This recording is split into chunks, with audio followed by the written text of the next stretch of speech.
and you can call me Anggit, and my initial is AR. So later maybe we will get other lecturers, but just remember my initial. Maybe we'll meet again next year or probably in the final year. And if you need to contact me, I think you already have my WhatsApp number in the WhatsApp group arranged by Pak Wawan. In case you need my email, just note this email.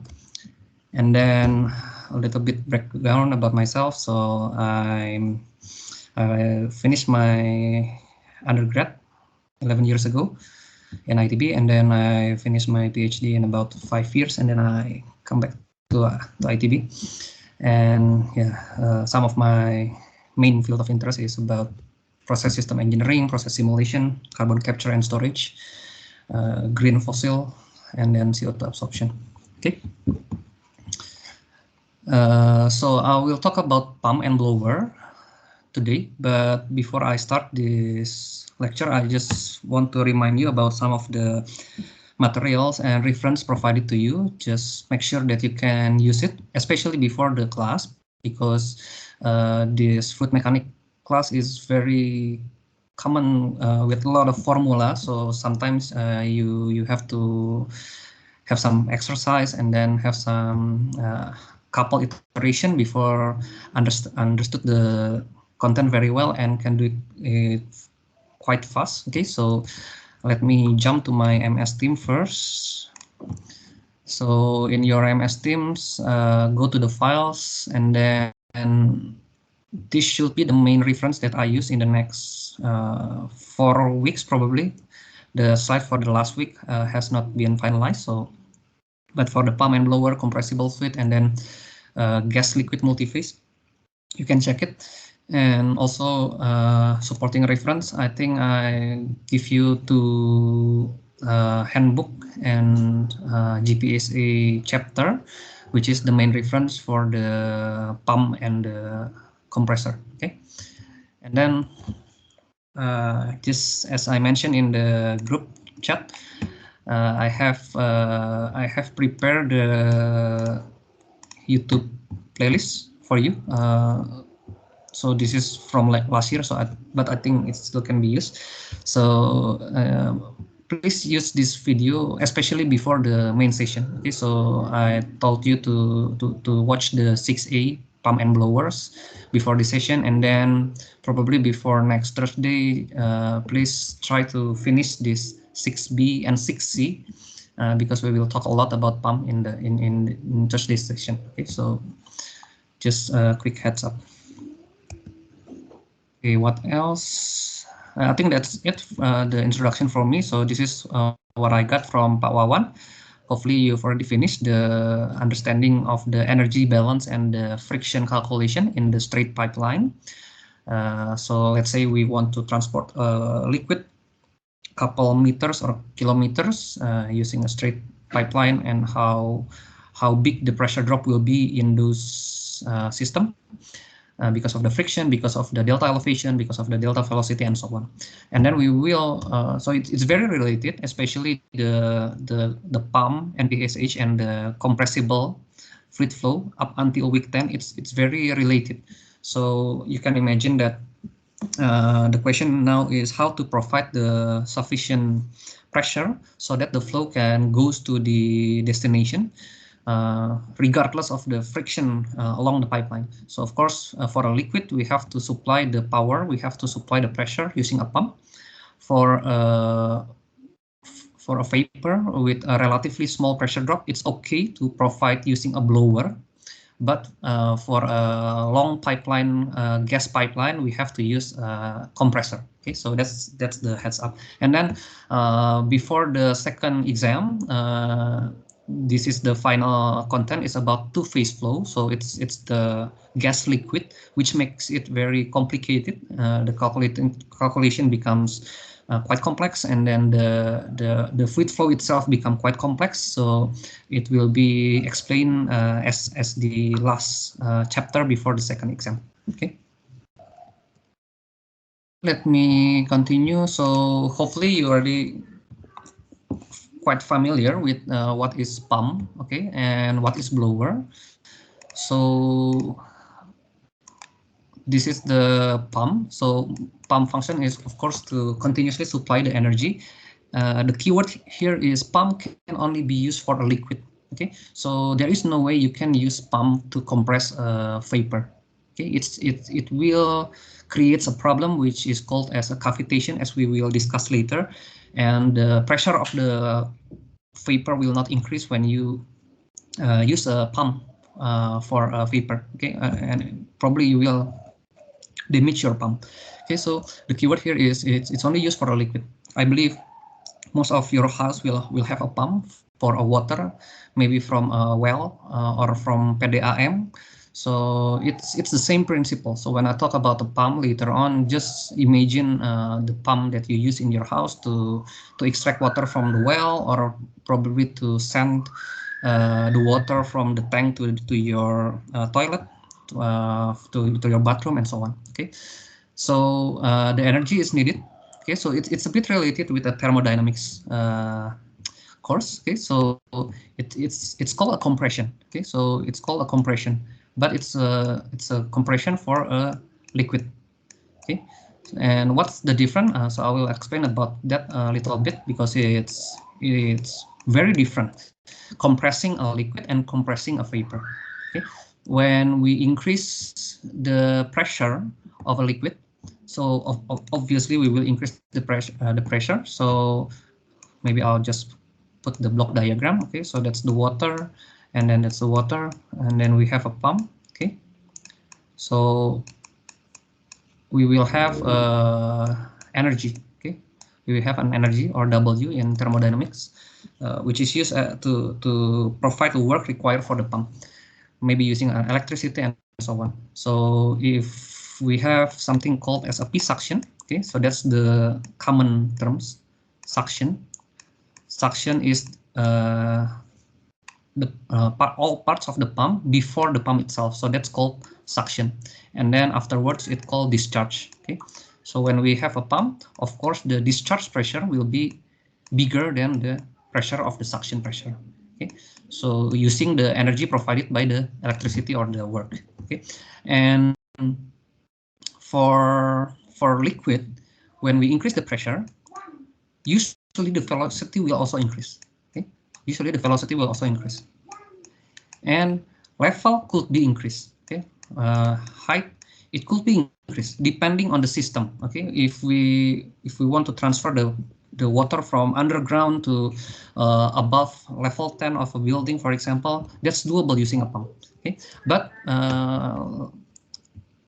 yeah, let me ask you a quick question. What do you think about the temperature? What's the relationship between the suction of the pump and the discharge temperature of a pump? Anyone willing to answer? And because this is our first session, maybe you could introduce yourself. What should I call you? Okay.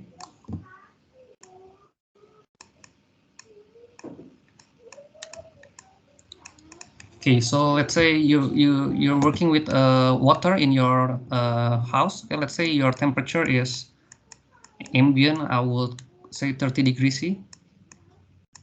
So that's your suction temperature. What do you think the temperature of your discharge of the pressure? Will it be around 30 degrees C? Will it be hotter, or will it be colder than 30 degrees C?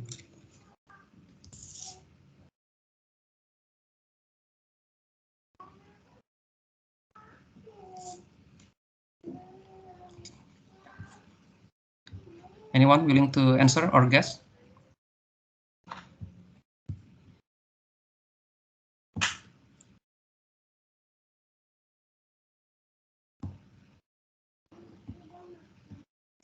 So will it be hotter than 30 degrees C?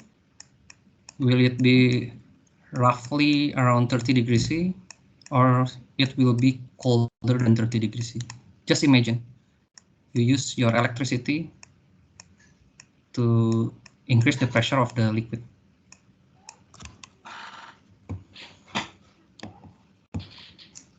No clue?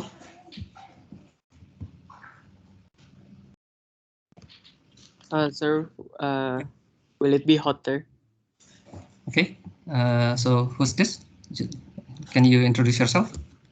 My name is Azra Hijan, sir. You Az- can Azra. okay.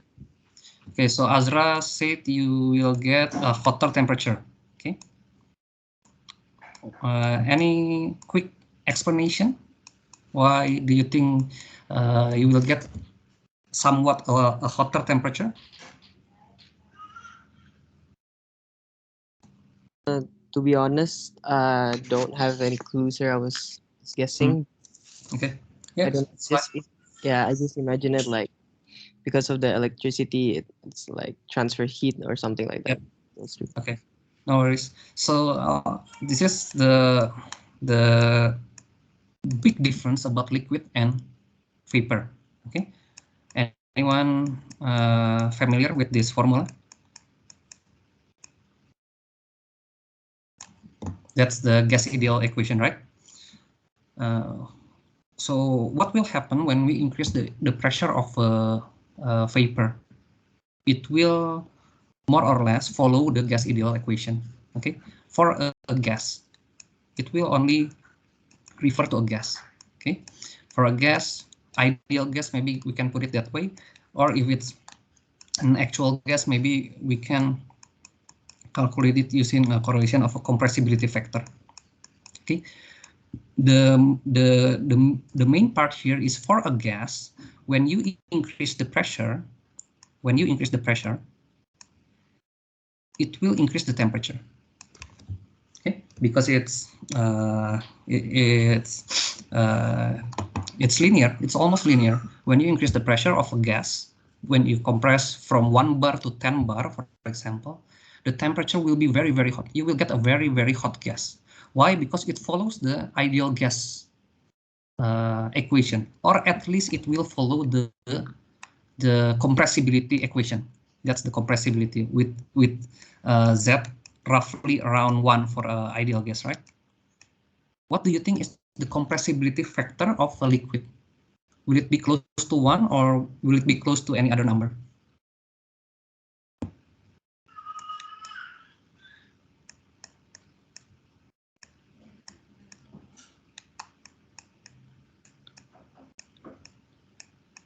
Okay. Anyone willing to answer? So for a gas or a vapor, Z will be close to 1. That's why it's called a compressible fluid. Okay. What does it mean? That means when we compress the vapor, the volume will decrease. Okay. For a gas compressor, we increase the pressure, we decrease the volume because it's compressible, and the temperature will be hotter than the initial temperature. But that's not actually the case for a liquid. Does anyone knows liquid is it a compressible fluid or non-compressible fluid? I think it's non-compressible, incompressible. Okay. Okay. What's the simplest example of non-compressible? What happens when you're dealing with a non-compressible? Well, it can't be compressed, sir. I'm not sure. Okay, what does it mean? Can it be compressed or it cannot be compressed? If the compression term means we increase the pressure, of course we can increase the pressure. Okay, for example, again I'm using the simplest example, water. Example 1 bar as a suction pump. Even I can get close to more than 50 bar of pressure. If we are working in a big chemical plant or a power generation plant, there are a lot of high pressure pump. We can compress the water from 1 bar to 50 bar. So the meaning of compression, we increase the pressure, it's still relevant for a liquid. Okay, but what does non-compressible means? When we increase the pressure, what changed, what didn't change? Does the density stay the same, sir? Sorry. The density stays the same? Okay. Yep, correct. So thank you. That's a very good answer. Okay, so uh, non-compressible, some of the most common explanation is more or less the density of the suction will be roughly equal with the density of the discharge. That's why it's called non-compressible. That means at low pressure and at high pressure, the density will be roughly the same. And the consequence of that will be the volume at the suction condition will be roughly the same with the volume at the discharge condition. So if we're again working with water with a density of around 1000 kilogram per cubic meter at 1 bar, and then we compress to 50 bar, the density will be roughly around 1000 kilogram per meter cubic. Okay, so for a liquid non-compressible in thermodynamic terms, we can say that the Z factor, the compressibility factor, is close to 0.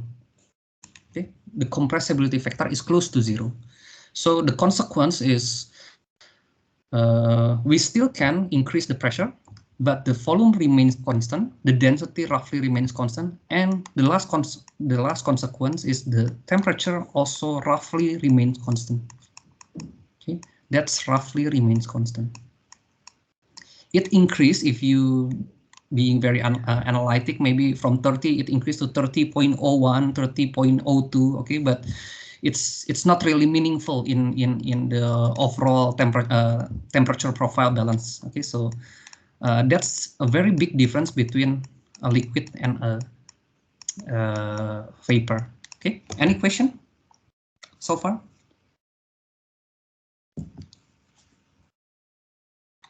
Any question?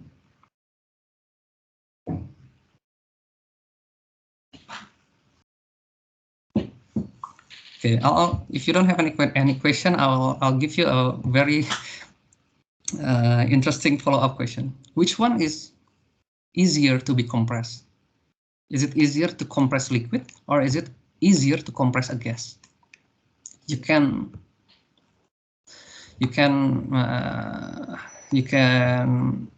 define yourself what easier means. Okay, maybe it's cheaper, maybe it's more effective, maybe it's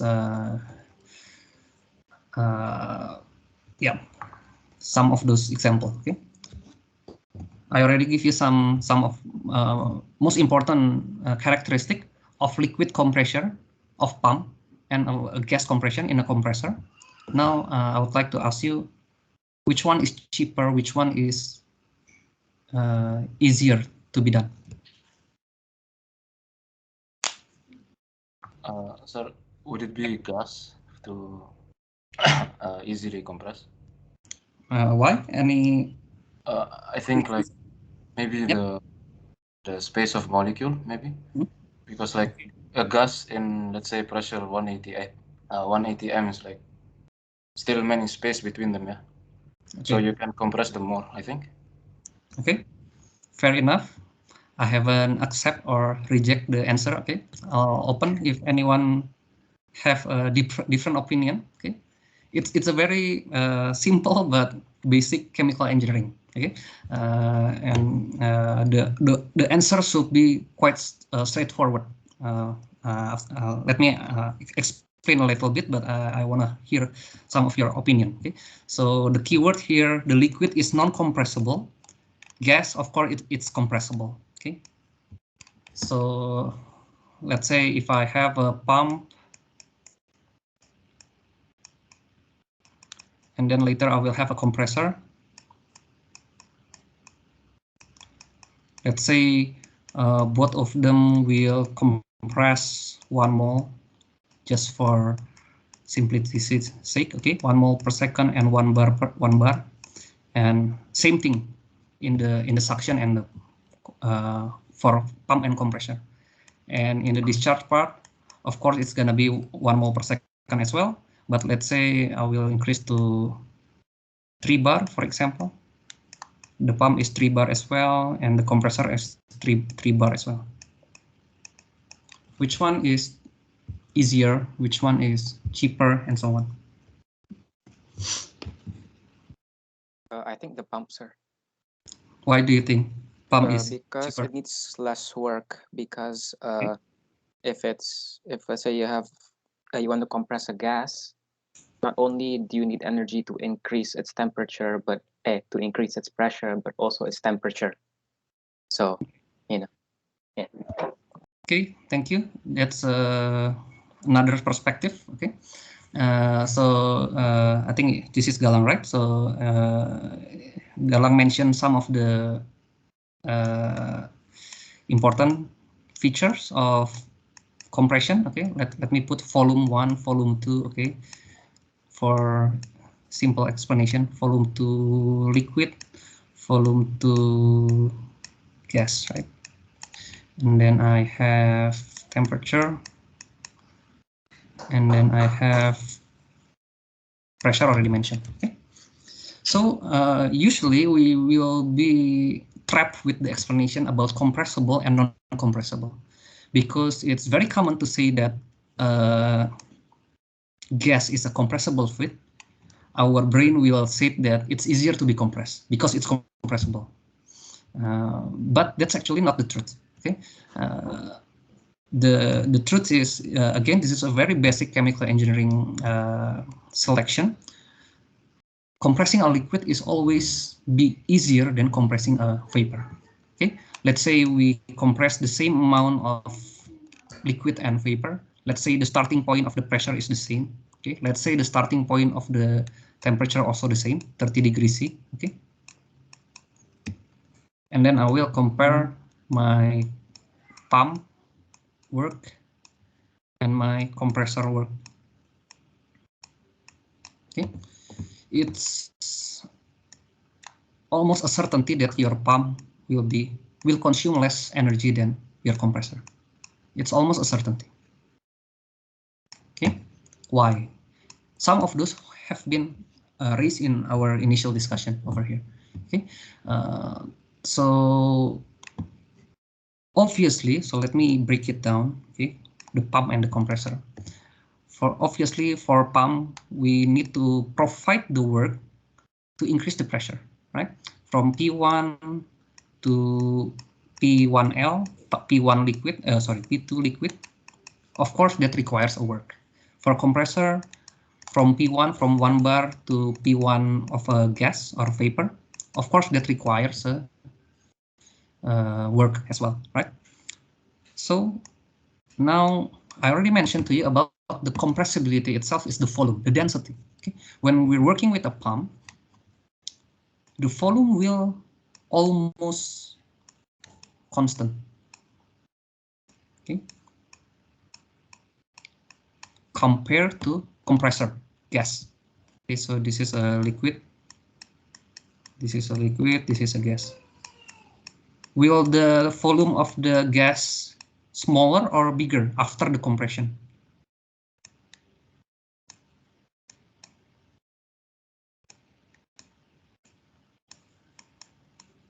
Will it be a bigger volume or will it be a smaller volume after the compression? Smaller, sir. Smaller, right? So do you require a work or do you release a work when you compress, when you reduce the volume of a gas?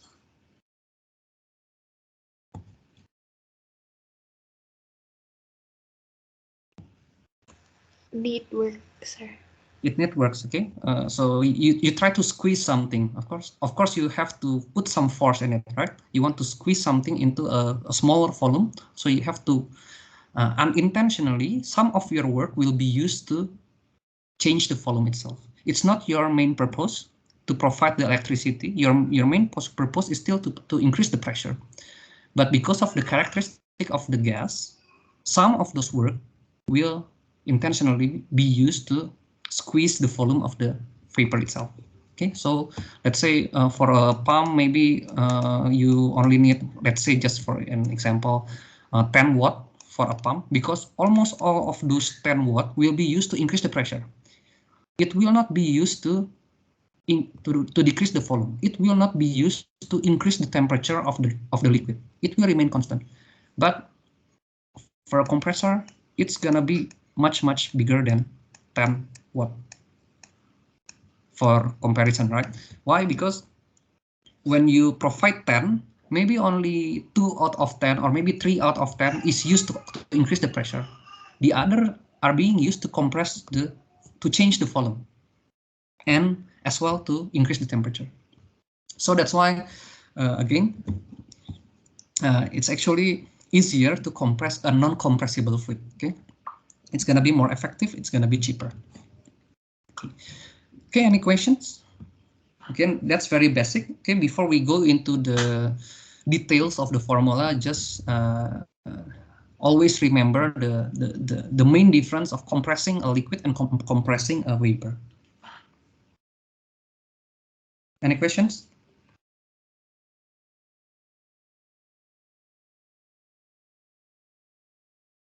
Okay, I hope that's understandable. Okay, so now the question is, what is blower? Okay, what is fan or blower?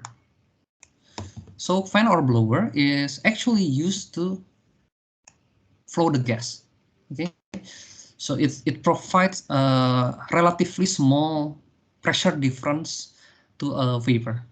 Okay, so energy is needed to compensate energy loss due to friction, and it's actually used for a gas. Okay, but, and this is a very important distinction, fan can only be used to increase a pressure when the pressure difference is quite small. So even though it's a vapor, even though it's a gas, so maybe it's just being used to increase from 1.0 bar to usually probably around 1.2 something. Okay, it's very hard to use a blower to increase from 1 bar to 1.5 bar or even more to 2 bar and so on. It has to be compressor, but for a relatively small pressure differential, okay, so, such as from 1 to 1.2 bar, it's okay to use a fan. And because the delta P is quite small, okay, the delta P is quite small, let's say only 0.2, it still behaves almost like a non-compressible fluids. The temperature remains roughly the same, the volume roughly remains the same because the pressure difference is not too big. Okay. Okay. Yeah, I will continue my explanation. Okay. So in fluid transportation, the most common problem is choosing the appropriate pump. Okay. There are hundreds or even thousands of pump vendor, and maybe we have more than 10 or even more than 20 types of pump. And as an engineer, we will be asked a lot, what kind of pump do you want to install in your chemical plant? Okay, do you want to use a centrifugal, or do you want to use a piston or a rotary or diaphragm or any other type of pump? Okay, so I will use the rest remaining session to introduce to you the typical example of a pump. So we will not go into any formula. We just talk about the main type of pump and how the main principle of each pump. Okay, and of course, we as an engineer, we are being asked a lot if there is a lot of problem in our plant, how to fix a pump, or well, not to fix a pump, how to improve the performance of a pump. Okay, how to improve the performance of a compressor. So, and then after we get some idea, we will ask the operator, or we will ask the technician to fix to do the actual job. We're just the main behind the gun, you know. So we just instructing them what kind of action required to fix the problem. Okay, so in order to do that, of course, we have to understand the characteristics of the pump. Okay, and also the characteristic of the fluid. Does it matter if we have a clean liquid versus a relatively dirty liquid? You know, will it affects the selection of the pump? Will it affects the accessories of the pump? Those kind of question is a very common thing to be asked to a chemical engineer. So some of the characteristics, of course, we need to know the physical and the chemical properties. Obviously, the corrosivity, okay, it will affect whether we can use a carbon steel. So the most common pump will use a carbon steel or a CS, okay. Usually that's the cheapest. CS, sorry, yep, CS. Or you want to use a stainless steel, okay? So a lot of type of stainless steel, 304, 316, and so on. Or nowadays there are a lot of plastic pump, HDPE, PVC, those kind of thing. Okay, so the technology becomes more mature and becomes more commonly used. So of course, if we have acid or acid liquid or acid gas, you know, like a CO2, H2S, sulfite, and so on, you can't really use a carbon steel in your pump. Otherwise, maybe within months it will corrode it and you have to replace it. And then the temperature, okay, usually the lower the temperature, usually it will leads to a higher efficiency, usually. Okay. Vapor pressure, okay, what does a vapor pressure means? This is the pressure at which the liquid change into a vapor. Okay, below this vapor pressure, we will have a cavitation. Okay, below vapor pressure, there is a risk that the liquid that we send to using the pump already converts into a vapor, and that's a very dangerous thing. Okay, because of a problem called as a cavitation. So when we're working with the water, we need to know what's the vapor pressure of the water. When we're working with crude oil, we need to know what is the vapor pressure of the crude oil. When we're working with palm oil, of course, we need to know what is the vapor pressure of the palm oil. And then we need to make sure that the operating pressure will always has to be higher than those vapor pressure. Otherwise, again, problem to your pump. Okay. Viscosity, of course, when we have a viscous liquid, imagine working in a ketchup company, tomato ketchup, for example. There will be pump used to transfer the tomato ketchup to the final tank distribution, for example. Or maybe let's imagine you're working in a soybean sauce, soy sauce, sweet soy sauce to be more precise. It's very viscous. Do you think it's just flows using a gravity, or we can install a very specialized pump over there? Or maybe I think if we're working in a Pertamina in refinery, there are a lot of side products like asphaltene, like a residual parts that is very viscous, that has to be transported, right, through a pump, through a tank, and so, through a ship, and so on. So those kind of question, there will be a lot of specialized viscous pump. Okay, almost like a slurry pump. Okay, solid content. Okay, so imagine working in a cement industry. So if we use a common pump, the solid will erode the impeller. Okay, so again, we have to be very careful about the selection of the pump. Okay, and then the capacity, make sure that we order the correct cubic meter per hour, for example, or cubic meter per minute or liter per minute. And okay, and then discharge part condition. This is very related with the previous slide from Pak Wawan. Okay, so let's say you have to transfer liquid from point A to point B, which is above the point A. Previously, it was only mentioned that you have to transfer it, and of course now after you think about it, okay, the delta elevation has to be compensated by the pump. Okay, the delta pressure drop will have to be compensated by the pump. Okay, so be careful. This is again a very common problem. We have to know the delta elevation. We need to know the delta distance, all the properties required to calculate the pressure drop in the overall system. Okay. Transportation operation mode. Okay, again, I will not talk in detail about this, but some pump is designed to be a continuous pump. Okay, for example, I think almost a lot of pump in a chemical plant is designed to be continuous. Okay, let's say it's a feed pump in a chemical pump. Feed pump in a chemical plant.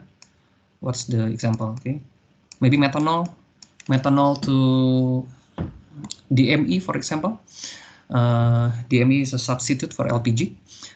It's reacted from methanol, alcohol. So of course, in those kind of chemical plant, it works 24-hour non-stop, and the methanol has to be transferred from the tank to the reactor, and it has to be operated 24 hours. Very common continuous pump operation. But sometimes it works batch or intermittent, okay, or discontinuous.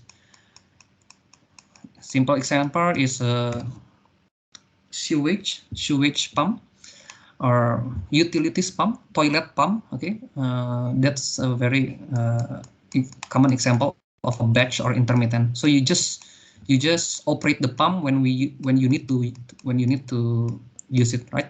So it's actually very important later on, because pump and compressor is usually called a rotating equipment. Okay, it's usually called a rotating equipment, and rotating equipment is probably the riskiest. Well, I will not say the riskiest. It's the equipment that has the highest chance of failure in a chemical plant. If we're comparing a tank versus pump versus compressor versus reactor versus heat exchanger, the highest frequency of failure will be in the rotating equipment.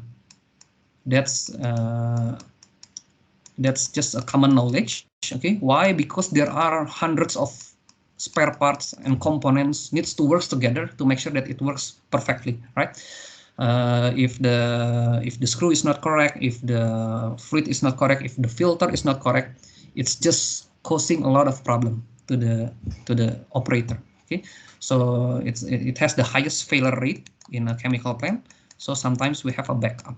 Okay, so sometimes we have a backup or a spare. Okay, backup or a spare. So that's the important to know whether is it a batch or continuous pump. Okay. Previously, I stated an example of a methanol to DME plant. For example, let's imagine, let's say during the peak hour, our pump starts to break down, and it has to be fixed a couple days or couple weeks, and it stops the entire operation of the production of the chemical plant. It's just not feasible to the economic of the plant. Okay, so in those kind of things, it's very common for a chemical engineer to design at least one spare of a pump. Okay, so in case pump A break down, pump B will quickly can be used as a backup without any lost time. Okay, and it's not common for other equipment to be treated like this. It's not common for us to have a backup reactor. It's not common for us to have a backup distillation, backup heat exchanger, backup tank. It's too expensive, and at the same time, the failure rate is not that high. But it's very common to have a backup pump and a backup compressor, because the failure frequency is very, very high. Okay, let me check. Maybe I just have around 5 minutes left. So capacity, that's the flow rate. Okay, flow per unit time. So let's say maybe it's very common to use cubic meter per hour or liter per minute or gallon per minute. That's another common pump performance. Okay, head. Anyone remember from explanation from Pak Wawan? How can you convert from energy to head? It's actually explained in the sentence. So you can play around with this unit. Okay, so pump sometimes can be expressed as a watt. That's as a power. Okay, sometimes it is expressed as a joule per kilogram. That's also a very common expression of a pump. And last but not least, it's also common for a pump to be expressed as a head meter. Okay, that's the unit of a head. So it it's all links together, of course. It's just our preference to express the pump whether in power requirement directly. What is a power requirement, right? Or in head terms, so that it can be compared directly to the head loss of a pipeline and so on. All of those are used. Okay, so it's important to you to understand all these three terms and how to convert from watt to joule per kilogram to meter and so on. Okay, so yeah, what is joule per second, right? So from joule per second to joule per kilogram, you just have to divide it by kilogram per second. And from joule per kilogram to head, it's just use density, I think. Okay, so it's just an introduction. I will explain it again on Thursday. Okay. Okay, power. So it's the ability to receive energy from the source per unit time. Okay, so the most common unit is watt, and watt is joule per second. Efficiency. Okay, let me check whether you're still following my explanation or not. Okay, which one is correct? Efficiency of a pump. Should it be work actual divided by work ideal, or the other way around?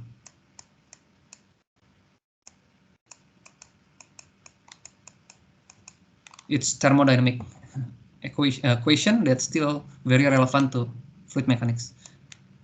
Which one is correct? A or B?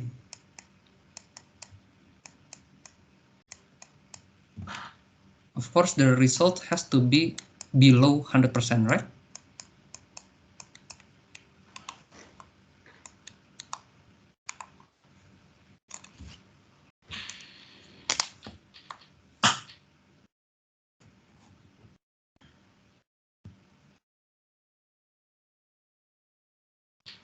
Which one is correct?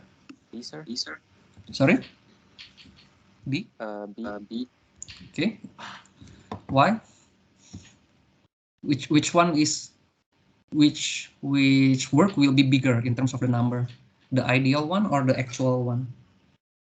Actual one. Actual one. Okay. Anyone agree with that answer or have different opinion?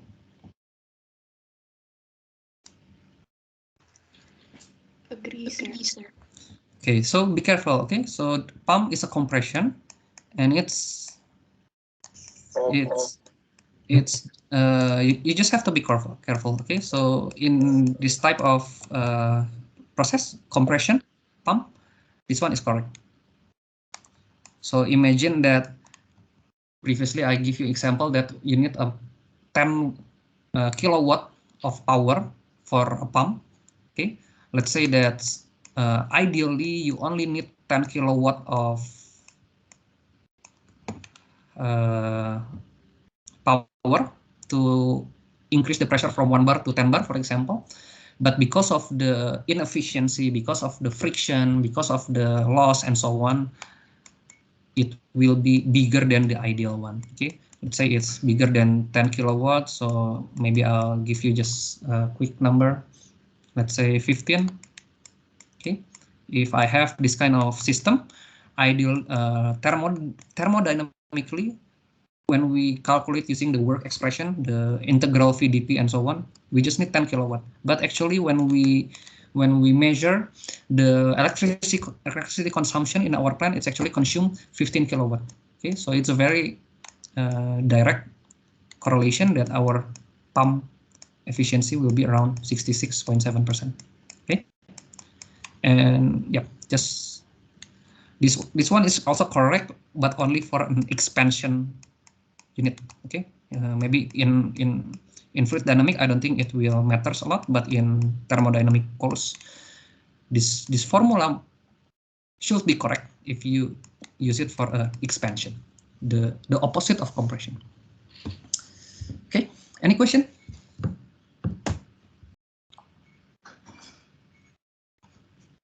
Any question?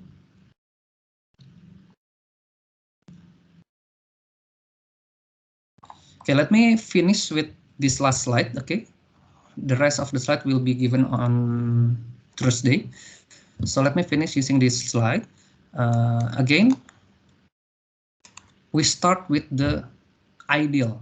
We start with the reversible. Reversible means ideal, right?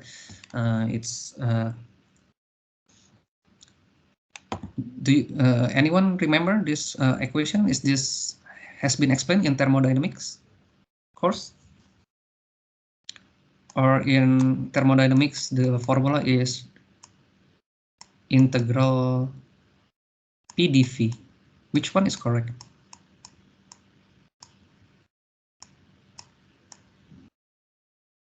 Both are correct, or only one of them are correct?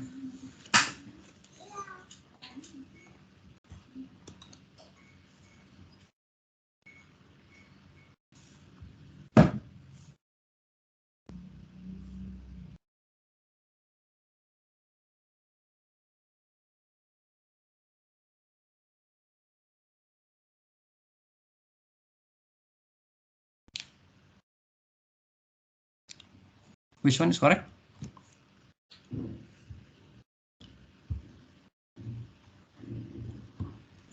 It's actually both correct, you know. So this one is correct for open system, okay, which is relevant for a pump. Okay, when we're talking about open system, that means we have a flow system. That's the easiest way to observe an open system. We have a flow system. It involves a flow. Okay, it involves a flow. That means we are dealing with per time basis. Okay, so maybe the feed is expressed as x mole per second. That's obviously a flow system because you have the per second part. It's obviously talking about an open system. Okay, and the right one, that is only correct for a closed system. So if you're working with a piston, for example, that's correct. Okay, but of course it's not correct if this one is used for a pump. It's not the same principle. Okay, so the main understanding is when you're working with a pump, you're working with a flow system, you have something per second, you have cubic meter per second, you have kilogram per second. It must be coupled with the per second or per minute or per hour.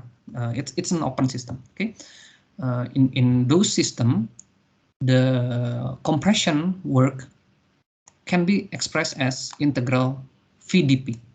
Okay, the volume is constant, but the pressure change. That's why we have a differential pressure from P1 to P2, but the volume remains more or less the same, especially for a pump, because it's non-compressible, as we already talked in the beginning of the slide. Okay, and because V roughly remain constant for a liquid, it's actually become very straightforward that the reversible work of a pump is actually as simply as density times delta P. Okay, that's the consequence of having a integral VdP with constant V. Okay, but for a compressor, that's not gonna work because the volume will change, right? For compressor, the formula becomes very long because you will have to think how the volume will change along the line of the compression part. Okay, for a liquid, that's not really a problem. Okay, so now if we want to put it as irreversible, the actual, okay, or actual, it can be calculated as V delta P per efficiency.